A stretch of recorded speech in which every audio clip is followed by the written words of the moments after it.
سلام بچه ها، عشقای رو هم حالتون خوبه؟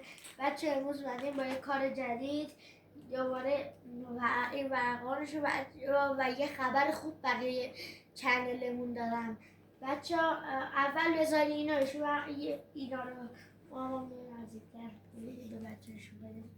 این کارت هایی که دیدین همتون بزنین، این کارت های جدید دیگرشون. بچه این صفحه است.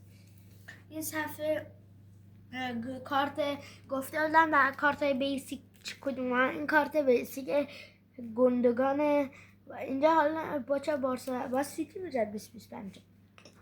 بچه اینجا کارت گرت ساوتگیت مربی اسمش چی بود؟ حالا یادم رفته اسم تیمشو، ولی مربی انگلیس گرت که مربی خوب زیاد نبود.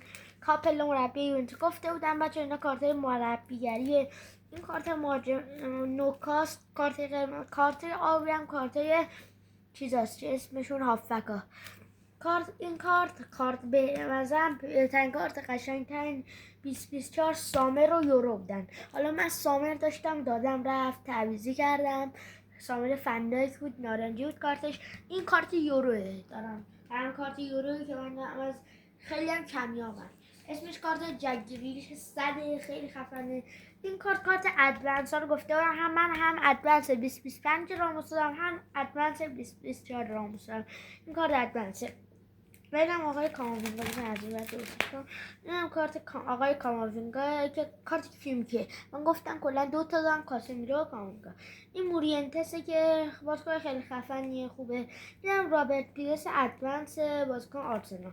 بچه‌ها خب اون یه خبری هم که می‌خواستم بهتون بگم بچه من این چند روز دیگه شاید این هفته نمیدونم، حالا من امروز با ما چند شنبه است، یا یک شنبه یا دوشنبه یا سه شنبه، حالا من قول نمیدم این چند روز باشه، شاید هم چهارشنبه، شاید هم پنجشنبه یا جمعه بخوایم یه ویدیوی بذاریم، یه ویدیوی 8-9 دقیقه‌ای 10 دقیقه‌ای، یه ویدیو قشنگ خوب بذاریم برای چنلمون.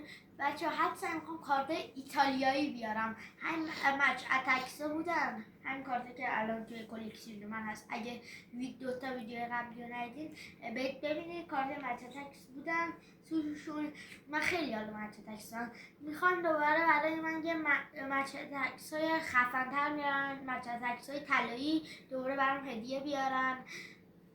بچه خیلی خفنی مثلا این کارتا میخواد بیاد تو چنل ما دوباره. از اون حالا من آنباکسشون نداشتم قبلا خودم، حالا من تازه چنلم رو ساختم، قبلا خودم دیرباز کردم و الان من به شما نشون میدم، ولی میخوام این دفعه جلوی شما این کارتا رو باز کنم با هم ببینیم.